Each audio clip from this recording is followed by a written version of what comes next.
Decades ago, this guy I know from a comic book store in San Francisco, 30 years ago. Yeah, what is it? Well, might even be the 90s. Yeah, it was definitely the 90s. Yeah.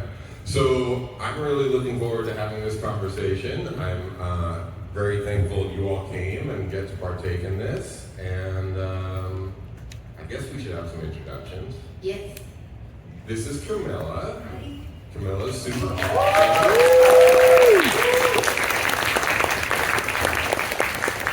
And we got Alex Pardee over here. I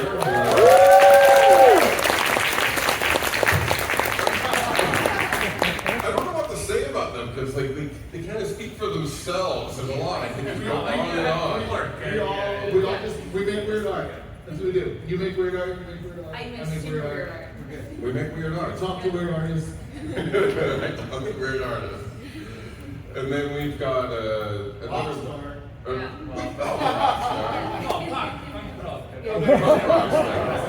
have Simone.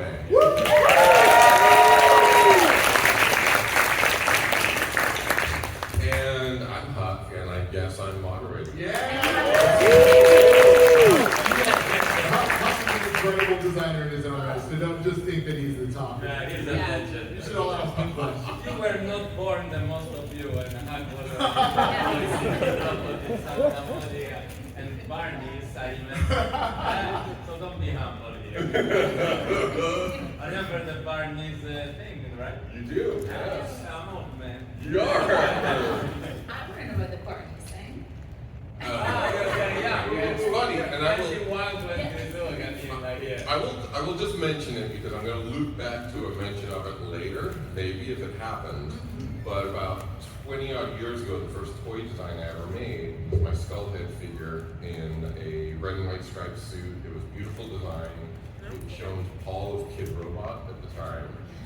And that figure became a partnership with Barney's and a bunch of fashion designers, Marc Jacobs, Jill Sanders, Ducky Brown, and it became this huge thing with like crazy lines of Barney's New York. It was a massive thing, but that original figure that I presented was not what got made. Really? It was an indie functional thing? Yes, it never got made. I'll circle back to that later. So, I'm thinking that you should choose. Oh, so basically, like, we start to be the speakers and well, you remember the Barney's figures, which is awesome. When All I right. went to the US, 2003, 2004, I remember there was this amazing thing. Yeah. It's an honor to have you here. Absolutely, it's OG toy guy. Thank you. All right, so that's kind of the start of my career, which leads in beautifully into Camilla. How did you get your start as an artist? Oh my god. Oh no, that's such a big question. And I'm such a talker, Huck. Like, talk. Okay. They're going to yell at me if you're good. Okay, so it started when I was a baby. I was born, and my mother told me I had the hands of an artist. So I think from that point, my mother was. No, I don't actually remember my childhood, and for the most part, I don't know. All I remember was I saw Prince Eric. for a living, that's what I want to do. That's And awesome. yeah, so I decided like cartoons were my thing in the 80s and 90s. I was born 1980. Anyone else 80s baby? Anyone else 70s? We had the heydays like He-Man. But we enjoyed the 80s. Nobody knew we were with the just bigger- older. I enjoyed the 80s with a more mature head than Yes, you. you I'm 77, so You look amazing. But that's how I got started, just wanting to be an I have a animator. great plastic surgery. Yeah, you do. Wait, okay, so I'm asking you a question now. So you went from wanting to do cartoons Yes. to that. Well, because, okay, so I'll tell you guys, I was a terrible animator. So I actually did graduate high school and I went to college to be an animator and it was so bad. I didn't actually finish. I was like, I tried to make a ball bounce and it was the most painful thing I'd ever done because there was like 50 like drawings I had to do. Like, Yeah, this yeah. is bullshit. I'm sorry for the children. But it's Like- late Yeah, time. well, yeah, everyone's Now the kids sit back. But yeah, so I just was like, Victory Sport. yeah, no, but that's okay. Anyway, so as a terrible failed animator, I decided I was going to be a comic book artist because I love Witchblade. You guys know Top Cow? And Witchblade and like Angelus and like the Dark. And he was an anti-hero and I loved Bad Boys. So I was like, now I'm going to be a comic book artist. And from that, honestly, kind of just rolled into pop surrealism because I did some snowboards for Ride because of like Ashley Wood, and now I'm a painter. That is the most shortened version of that I can give you. But I think what's interesting is that like kind of like finding out that you hate something kind of well no like I think that like you say failure but it's not, it's just a discovery of something else. True. Right. It's And I think that that's what is awesome. yeah, like that's the thing about being an artist. You want to do something, but then you realize that maybe it's not for you, but you still find that other creative outlet, and you find a different way to like still be an artist. Right. It's funny you say this similar story. I wanted to be a comic book artist because I wanted to be, and I got rejected from. I mean, I was 17 at the time, and I submitted stuff with no training or anything to like every single rejected letter in the entire world. And at that time, I thought that rejection was the end of the world, right? It was just like, okay, cool. Like it's not like you don't get a second chance, you're just done. So then I took that and was like, I'm just not going to do that anymore. I'm just going to make weirder shit that's already rejected from the beginning, so that I don't have to face that rejection. It's hard though. It is hard when you reject it, like, for sure. But it gets stronger. I really think maybe because I'm a 80s like eye of the tiger, the more you get beaten by life, Yes. the more you get stronger, and I It think, becomes a puzzle. or even heartbroken. When I was like young and I got heartbroken, that's when my art got better. Oh. And the same is in terms of rejection, in terms of business. I think when you get a little bit sad or disappointed by life is when you want to try to bring the things to the next It level. still is because it becomes a challenge. Yeah. Well, in university, my teachers told me I was a good painter, and they failed me in color theory. I want to know the name of the I'm like, excuse me? So, we start to stalk her on Instagram. Well, it's just like the university. Maybe you were not good in university and you spent the rest of your years perfecting to what you are to get back at wherever that was. well, I'm just like, honestly, inside this facade is just spite. So I decided to prove them wrong, and I just honed my skills. Yeah. That is one of the greatest motivators. The rejection, like we're talking about. Absolutely, absolutely. Yeah. I'm not sure what we're teaching you right now, but it feels right. We're just saying keep doing what you're passionate about, and like let the universe guide you. Unless you hate it and do something else. Yeah. Which is very organic. This is just how it happens. There's no plan. You just keep adjusting and keep moving forward. Well, I think, sorry, I'm going to cut you off, but I think one of the interesting things you mentioned, don't have a plan, is like, I think that us being kind of similar ages, when we were starting, there was no plan in place, right? There was no comparative, Like, I mean, there's obviously like successful artists and illustrators and this and that, but not necessarily in kind of this surreal pop weird. Nobody was doing what you're Right. doing, Alex. Yeah, my father wanted me to be or in the army or hairdresser. Right. and I think that that's like, so we took kind of like a longer route to find our path, right? And to get this thing where it's like, now I think it's really cool that there is kind of proof, like to younger kids or something, like there are examples, you know, like yourself and like you, that someone can look up to and be like, oh, I can make a couple dollars by doing this weird thing that I believe in and I'm passionate about. Yeah, exactly. Absolutely.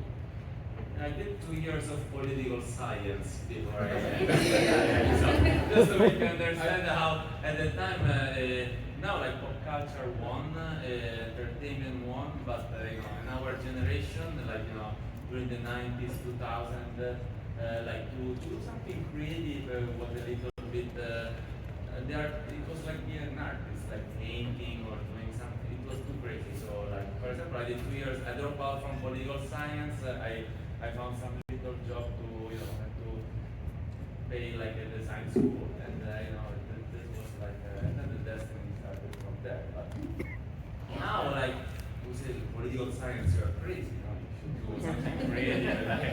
Yeah. There's a lot of support for creative. Yeah. Which is cool. Although you made a great president, I'm just gonna say. If you kept down that road, How old were you? Simone Legno. There you go. Yeah, he's a model for our Yeah. kid. Like, All right. That is all really awesome. We've all followed like a very similar sort of like trajectory in that like there was no what we ended up doing. There was no basis for. No. And I think that's part of the motivation because you found something that you loved that nobody else knew about, and you were like, wait, I can do this, and this is a living, and this is my future, and it was very motivating in and of itself, the discovery of it, and finding something really unique. Mentorship. If any of you Yeah. had somebody in your life that helped you on that trajectory that you looked up to, a mentor.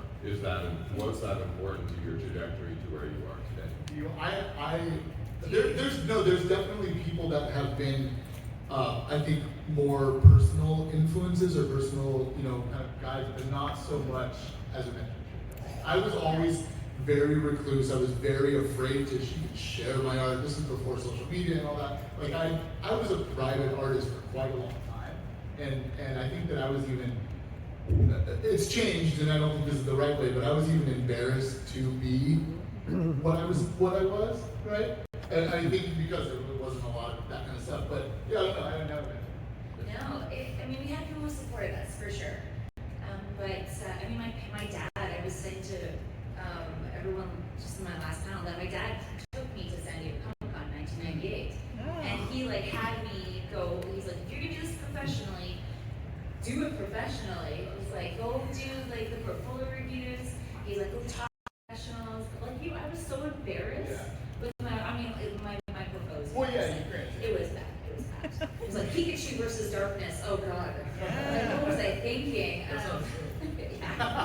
was a weird kid, right? So I did have my parents, but they were more like, you know, it's very hard for an artist to make a living. So they were more like, just be a teacher. Yeah, That's an easy thing to do. Well, it's not easy, but it's like easier. I don't think teachers get paid that much. It sucks. My mom was a teacher for 40 years. Yeah, I know. It was like steady income, you know. But yeah, no, Simone, did you have a mentor? No, actually, I'm lucky enough that I had time like to think all the time while you are talking. You know, like, so, no, honestly, I don't have like any mentor. I don't think so, but I think there's sometimes, you know, for example, when we do our work and we do our sign events and we meet people, sometimes it's enough, you know, once. I think some kids like to wrote to me that they got inspired by our work, you know, and they think, oh, I started. They told me like I started to draw or I started to, you know, computer graphics because of you. So, but in this second doesn't count. Sure, there was mentors, like everybody. There is so many mentors. Like Camilla is made of seconds, but for example, it's enough. There is certain things that changed my life. You know, it doesn't come in art or design, but for example, I love boxing very much. And there was a friend when I moved here in LA, and he said, "Simone, you should try." I was like, "Oh, it's punk rock, you know." And for example, like even for being artists and things, like I think like taking care of yourself and to be performing, I think there are certain things like sports that really help even your art and your career. And I think that all of us that we're getting, except you We're getting older, like we really have to take care about our things. So there are certain things that really, it's enough sometimes one friend that take you to a painting session, or a little kid that see us painting on the wall, or like somebody that shows you like how to play tennis, how to box, how to do jiu-jitsu, and really can change your life completely. Oh, I completely agree. Years ago, I met John Buscema. This is before he passed away. I'm not like a psychic. But he said to me, because my mother made me talk to him, and she's like, talk to the professional. And he said, I'm like, can you give me any advice for an artist? And he said, he asked me, why do you want to be an artist? And I said, well, because I love drawing. He said, that's the answer. He's like, because don't be a comic book artist because you think you're going to be famous or you're going to be rich. Because you won't. You're going to be poor. You're going to be stressed out all the time. He's like, you're going to have to meet deadlines that are ridiculous, that are inhuman. And he's like, the only way you get through it is through passion. So if you're passionate about something, you'll get through anything. You'll be successful. And I've never forgotten it. And I've kept that motto with me this entire time. That's awesome. Yeah. But that plays into a bit of, for me personally, and I'm curious of you three, did you find that your passion for art changed once it became your career? No, go ahead. No, not for a long time. Like recently, there's been some ups and downs with emotional ups and downs with questioning things, and I think a lot of that has to do with kind of like the state of the world over the last 5 years, right? Like feeling like there was a period of time where it was like, is art even relevant? Is it significant? Is it this and that? And what am I doing? And this and that. But as far as like the passion for it is like, I absolutely, no matter what, if it's drawing, if it's painting, if it's writing, if it's marketing, whatever, all these things that we're supposed to do, there's some creativity involved. I have to do that, right? I just have to. We have to be creative. And so I think that like that is, I guess that's the equivalent of passionate because I like it. Yeah. I mean, it's definitely changed over the years. I still like doing things that I don't want to do. Yeah. And like that's part of a job, right? So I mean, like I was telling you, I'm an introvert, so me having to do live streams, I'm so awkward. But I'm like, I have to do live streams. And Why do you have to? because the algorithm Right. I'm shackled free social media. Everybody like and subscribe. Yes. But yeah, like I think if there's something I tend to want to do. I think in the beginning I was just saying yes to everything, and that's when I had zero social life, and I was so lonely. But I did everything because I was like I needed to build a career. Right. But now I get to be more selective, and but I was telling a story about how when I was doing paintings for galleries, like you guys would probably come across this, the galleries want a certain expectation, and they want you to create something that is sellable, and they want you to sell things that have sold before. Right. So they're like, you are really good at doing girls with animals on heads. Keep doing that. That's selling. And this one gallery asked me to paint. She said, you know what's popular? Koalas. And to this day, I haven't painted a koala. Not because I don't like koalas, because they're amazing. No, because you're a woman named Spike. Exactly. Again, I'm obstinate. And so there was a time in my career when I thought I wasn't doing it anymore because I was passionate about the structure, I guess, of galleries.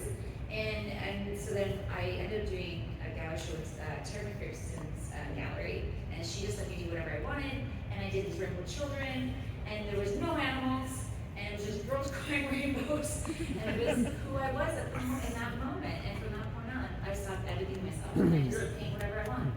And if I remember rightly, that would be sort of when the Girls Crying Rainbows started. That was right? the moment. Yeah, because that was me. That is awesome. Yeah. I forgot the question. That is so long. It's So, let's try to be the last one. Because your passion changed as your artwork became your career. For you, that's really, I'm interested to hear. No, actually, I think it's growing up because I think the game is growing, thank God, thanks to you, to many of you, hopefully one day all of you.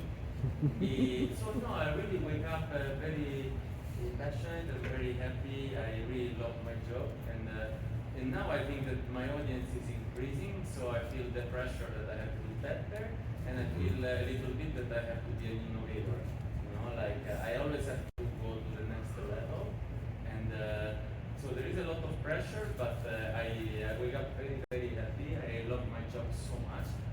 But sometimes I say, sorry, I cannot disappoint some loyal events, but sometimes I say I'm a slave of my dream, you know, because it's too much.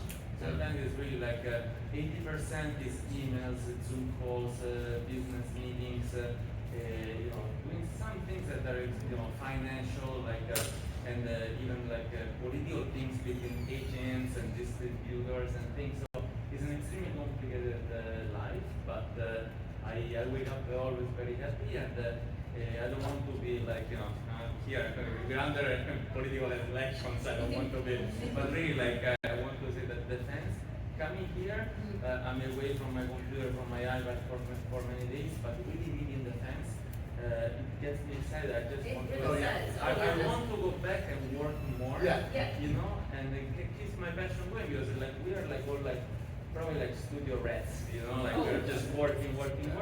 And when we see people that react to our work, it really means the work to us. Yeah, it's like we're succubuses and we're sucking Like, I mean, we do, like, with the exception of, you know, like, meetings and kind of behind, like, we do work alone a lot. Oh, right? 100%. And so, like, for instance, before Comic-Con, I'll work for 3 or 4 months just on Comic-Con alone. What am I doing for? What am I doing? Whatever. And then it's like, you get into such a vulnerable thing, you start kind of second guessing, but getting excited at the same time. And you get this, and then all of a sudden you go, and like, if 2 people show up and are like, I'm really happy to see you, it's like, oh, this is the best thing. Yeah. Awesome. So, thank you all for saying. Yeah, thank you. Go Alex Pardee. I do not want that job. I was Already not the rest of your night. No, I'll be a great dictator, just so you know. So, I mean, to circle that in, what Free up school for everything. Everyone gets maple syrup. you've given me maple I syrup. know, I We should charge you for it. So, you know, for what this panel is about, the takeaway that I'm taking here is like being able to be malleable and change direction as things come your way, and balancing your work with your passion, balancing between the two. And I want to ask, do you still find time to paint? Because I know that's your kind of your passion. Yeah, very good question, because like what I really, really, really love is painting. And, you know, and Camilla especially, you know, you guys all can understand that. But you know, we have to pay the bills, and I have to pay my wonderful employees.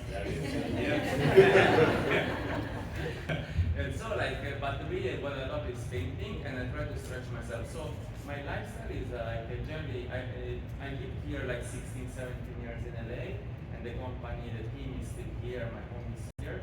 But I moved my family to Japan because I was flying every other week to Asia, and I love Japan, and it's a wonderful place to be close to, you know, like the Asian countries I work, like Singapore and stuff that you know. And so like, I wake up every day at 3:30. So this is and for half an hour I don't speak to anybody because I need a couple of coffees. Wait. Did you say 3:30? Yeah, because you can. Okay. Yeah, so I have to be in touch with our team. So I have this DeLonghi machine next to my bed with all the, you know, the coffee beans inside, and I have my long coffee with double shot of espresso. Then I start to think at 4 a.m. it's 10 a.m. here in Los Angeles. And so I start to approve my toys, I start to approve the business deals, deal with the problems. And then, I just continue, and I go to gym. From gym between sets, I do less cardio because I'm getting older. So I do more like power weight. And so between the power weight, I answer the emails that they accumulated during the night. And then I take my kid to school, and then anyway, I do Zoom calls and stuff. So I get rid of business, which is already 8 hours of work. Yeah.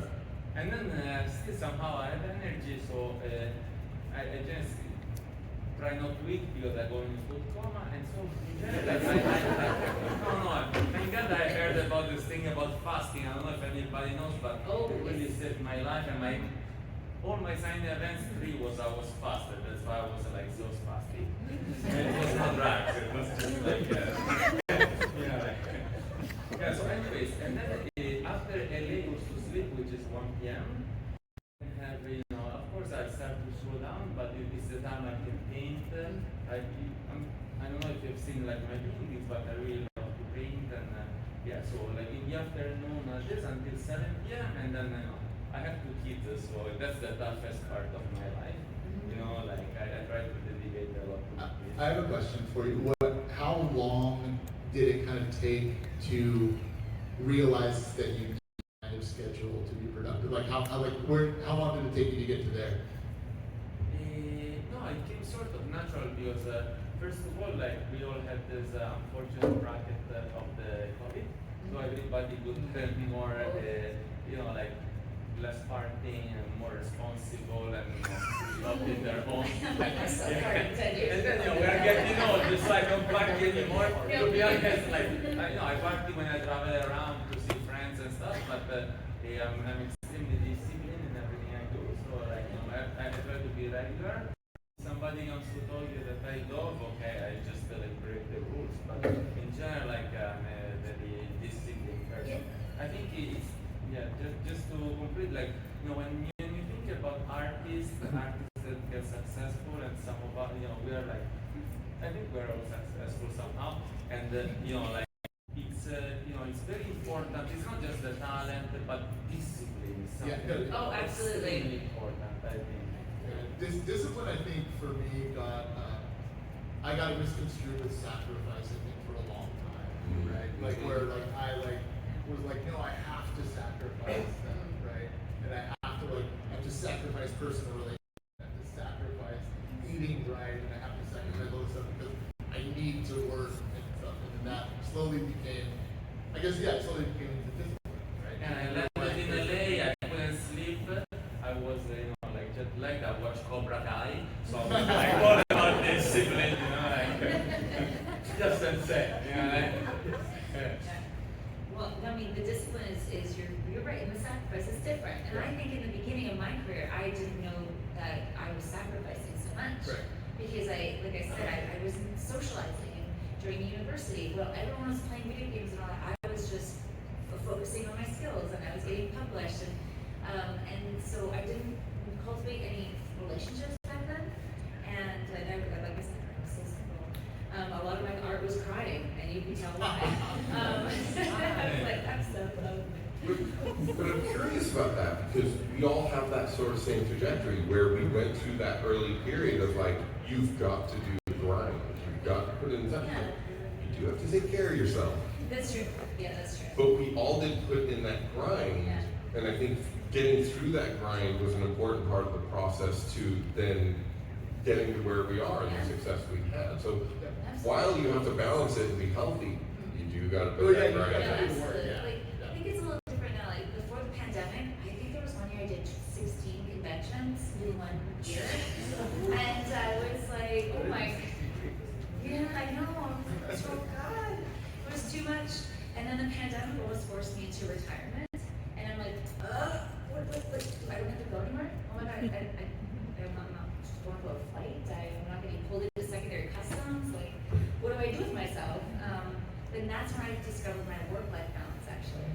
And now I don't box, but I go fishing. I go fishing on my kayak, and I love it. You're 10 years. Yeah, I know, right? I know. I was kayaking, and there was an orca. It's like literally, there's a of like swim past and You're I like billionaires. Are you a billionaire? no, that's why they didn't meet me. But I think that, you know, you have that foundation, but you can still tap into that even though you told me, how many cats did you draw for your coloring book in a certain amount of time? Yeah, my publisher was super proud of me that I did an entire book in like 2.5 weeks. How many cats a day did you draw? I drew about 12 a day. Yeah, 12 pages of art a day. I was very excited. But see, that's the thing. I was excited about it. I loved it. But if I had to draw cars or a building, we'd still be waiting for the first one right now. Why do you think all of my graphic novels have like no backgrounds? Right? I love this. Yeah, just joke.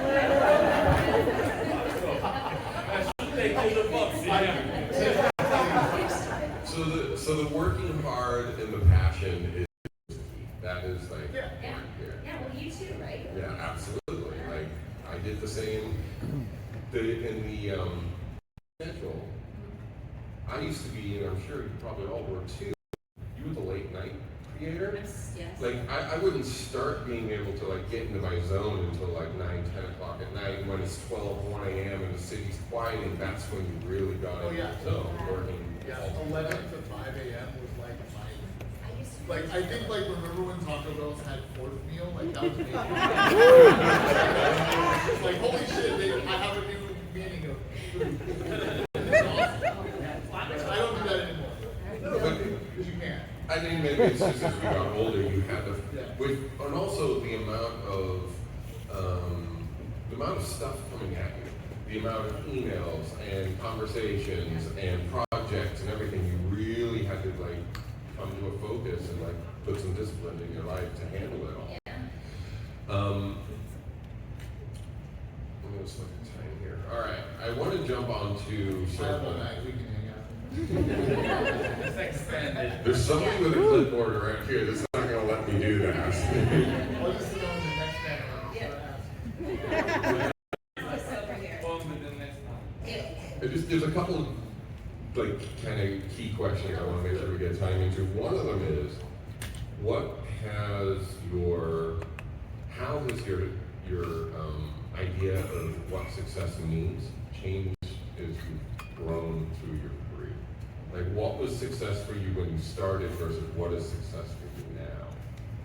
That's a really good question because I still don't think I'm successful. Like to some degree, I'm like I can do better. Well, I can do I think that's the drive. Yeah. Right? I think that like, yeah, I also, I don't know how to gauge that. Until I get a private jet soon. But it's the last thing I would buy in my life. I always said to my wife, I want to open the orphanages. You know, if I make it that's what you know me. I think like many of you know me. Like I'm not interested in that one. No, I don't think that's what we think of as success. No. I think success is showing up at a convention. I was gonna 5 say, people show up in the booth and they go, I've seen your work and I really like it. Yeah. Thank you. And I'm like, holy shit, it worked. No, for me it's like to get our artwork in corners of the world that people would not expect. So I'm doing a project with a big retailer called Miniso. They have 5,000 stuff, and they have stores in Rwanda, in Kenya. Wow. Yeah. Like it's so accessible and supportable. And at the same time, like I had challenges as a businessman. Like I refused Target and like. I hate myself. So I've done this in the past, and now I arrived to a stage that like I still think that through pop culture won. So more you are like conveying good artwork to people, even if it's very big crowds. Like for me, like success is like to convey art to as many people as possible. I completely agree. I agree. I remember I was in I don't know my husband. We were on vacation, which was like because our friend was getting married, and I posted on Instagram, and somebody found me in like I was shopping for whiskey. Of course I was. And she came and I was like, I found you. And I'm like, oh my God, you know who I am? This is crazy. And I gave her the only thing I had, which was like a pen that had my art on it. And to me, that was like, oh my god, I made it. Somebody knows me in Scotland. This is the coolest thing ever. It was. And I think that's what it is. I'm the same way. What success for me is making people happy. Exactly. It's absolutely what we do for them. So I know that we want to keep some space here for some questions from the audience. Right? So I want to, like, we've touched on some really interesting bases, and like, really, this could have been a 3-hour panel. Like, we could just talk and talk and talk about all this. Yeah. This is just an introduction to a podcast for starters. Oh my god, I love that. You have such a beautiful voice. Sorry, I'm just getting so many compliments. But yeah, you should start that podcast. You don't have any.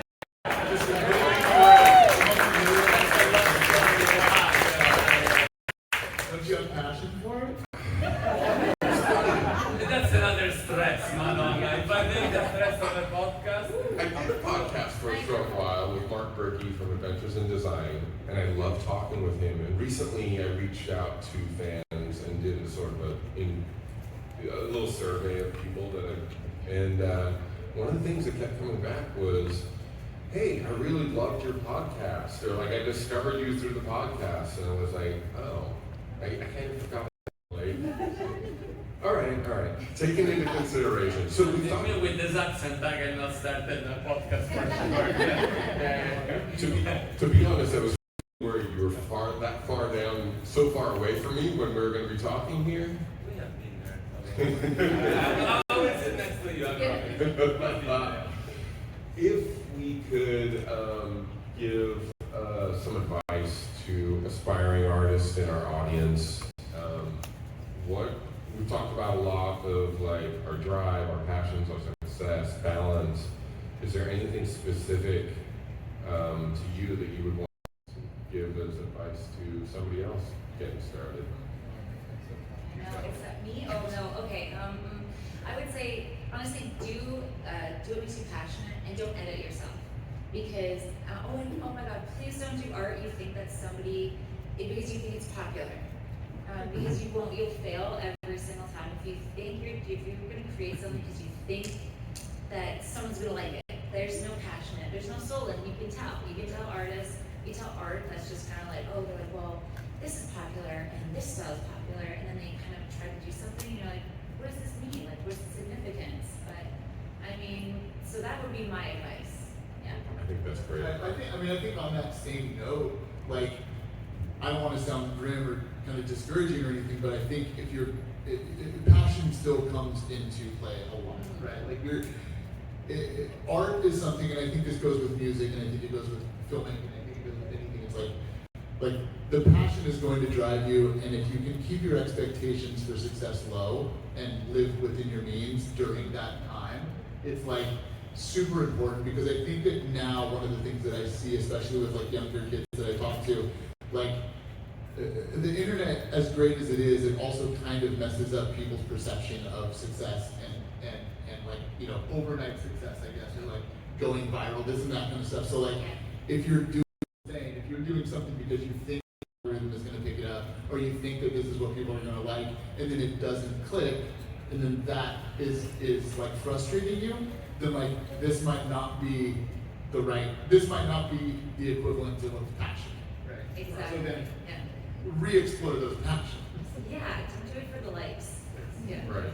Yeah, so like I agree what Camilla is saying, like always like trying to, I think you have to follow your path. There is already too many people, especially with social media, that try to put a style, and then there is lots of young artists that don't take it.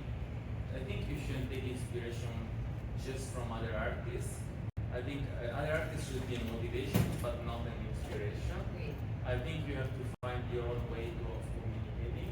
Because I see like, on social media, like these artists that try to do like this pop stuff, using like some Supreme logo, and Louis Vuitton logo, McDonald's logo, a bit of Hello Kitty, and a bit of Marilyn Monroe, and trying to do this type of thing. And I think it's not going to work, because there is too much things around. And then I think another thing, don't copy anybody, because especially, there is a lot of, before, like now social media is everywhere, so if you take the idea of somebody, even if it's a small artist, sooner or later will come out. diet Prada. But yeah, really, just do your own thing, like look into yourself. I think that's the way you have to do this. And I think that even I'm an older guy and I have a quite long career. And even now, like could be tomorrow, could be actually 2 days ago, I have many defeats. And it's always like so heartbreaking, and we work so hard, and when you wake up and it's what a wonderful the rising sun in Japan, and you see this, oh, this deal is not going through, or like I was rejected, which happens to all of us, I'm sure. And it's heartbreaking, imagine when you're young. So all my life was a million like of career heartbreaking, and even many times, living in the States, I have to repack my luggages, and I get kicked out from here because we're going bankruptcy, and Toyota was facing it many times. And actually, thanks to you, like we survived and we are healthy. But I mean, like it's don't give up. Like I think this is like the thing, because it's we look like all happy and successful, but our life is very tough, and we get a lot of fuck off, like from the world out there, and sometimes it seems it's done, but so I just had a cartoon in development with Universal for almost 3 years, and then like 3 weeks ago, it just got completely shelved, and it'll never come out. It'll never come out. And it's fine. That's what I'm saying. And then like it hurts.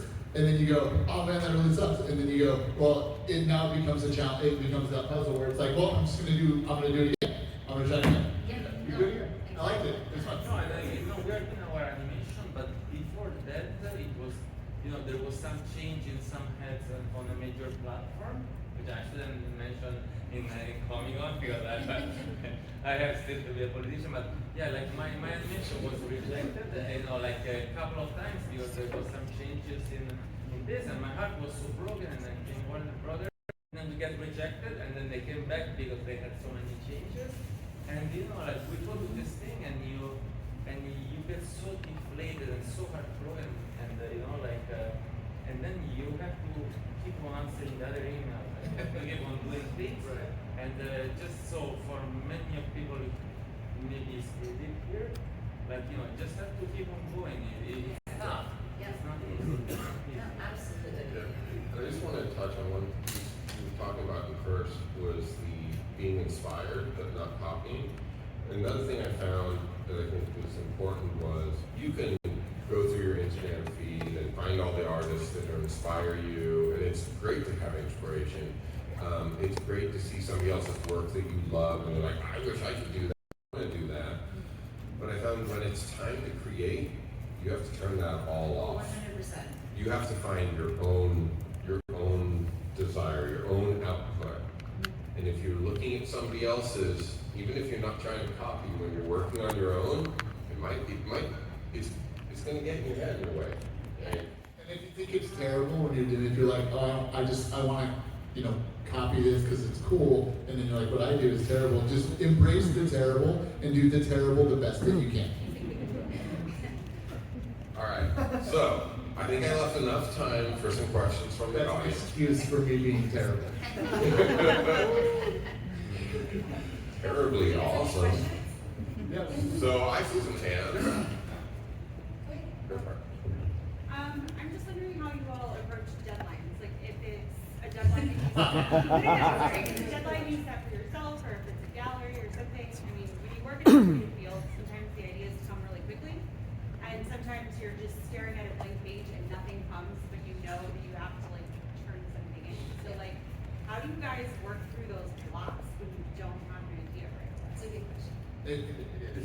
Wait until the last possible minute. Yes, and cram it all in. Absolutely, over and over and over again. I am such a procrastinator. Like I work so hard all the time, and I'm like, how am I so behind? How am I so late in the last minute to do my entire solo show? That's like it's a ADHD way of getting stuff done. It's you can't get to it until the pressure gets to a certain amount to force you to focus. True. But if you're looking to get out of that block, I just kind of step away from anything art related, and I'll just watch like nature, not naked documentaries.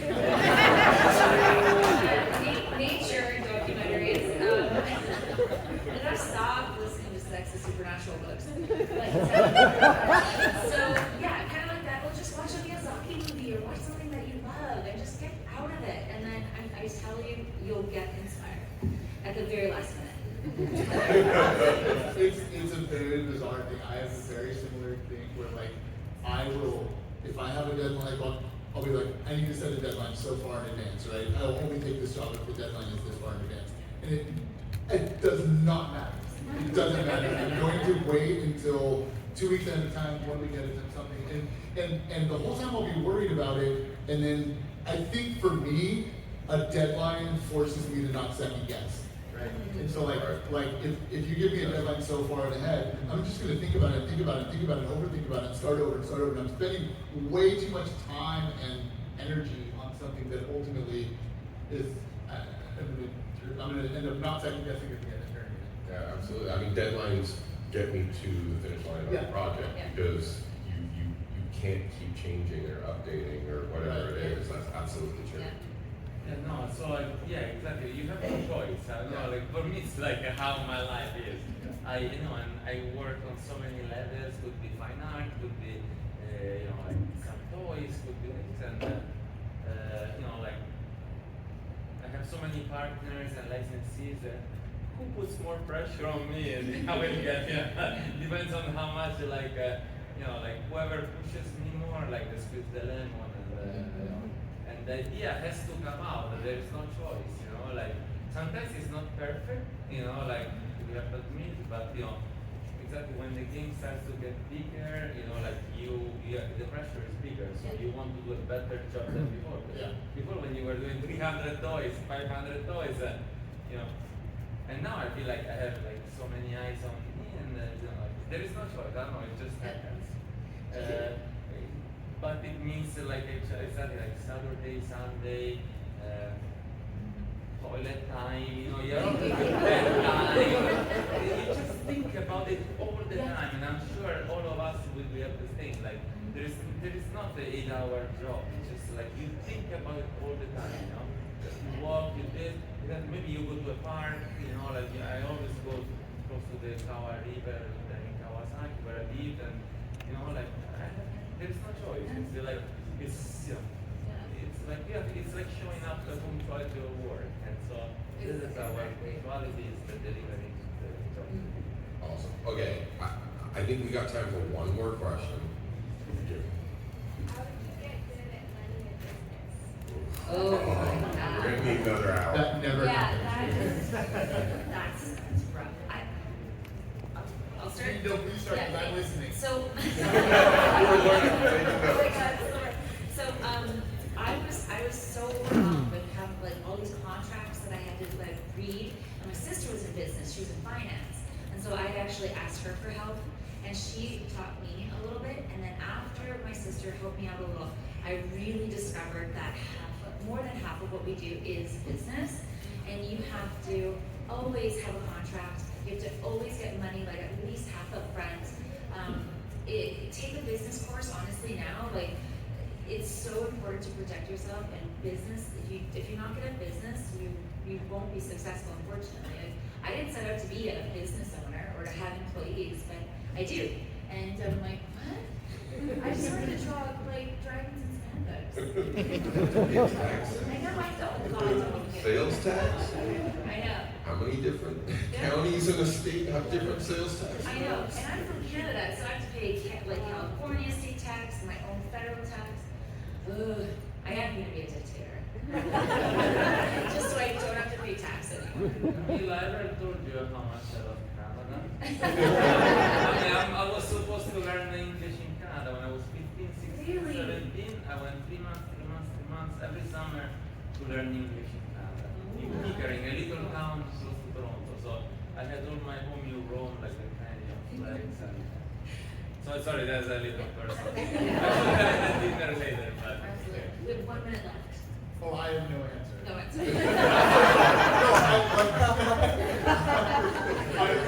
It took me, I've been doing this since 97, and I just finally got a tax guy last year. I legitimately, like, I'm sorry, I have no answer. started Toyogi because from a website that I started when I was in Italy, and I met my fantastic business partner Una, and I moved to the US, but we were like 3 people, so we were really like somebody like we're like the American dream. When people say, oh, you moved to America, in Italy, they covered you with $1 million. We printed 14 t-shirts, we put them in a trade show, and we just keep on going, and I have an amazing team. I really, really think you cannot do everything by yourself. No. That took me a long time. Yeah. I have a wonderful team here, like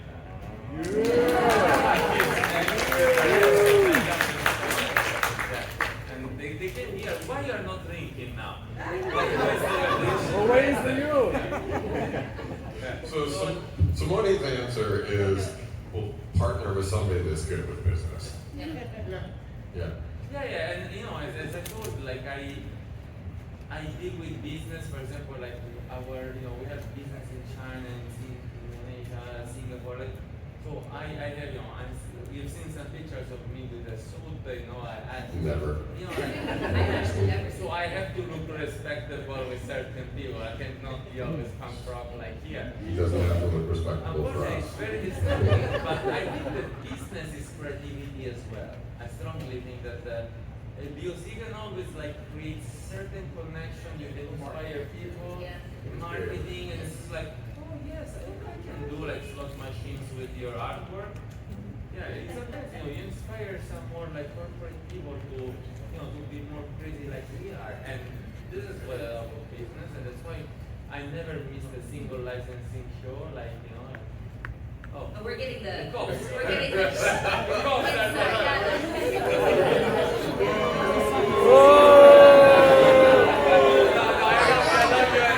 Next year we're gonna talk Give about them a it. big Yeah. hand, ladies and gentlemen.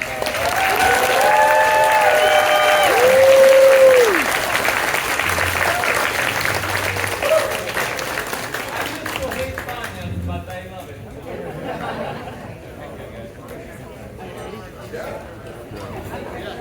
We'll take a picture.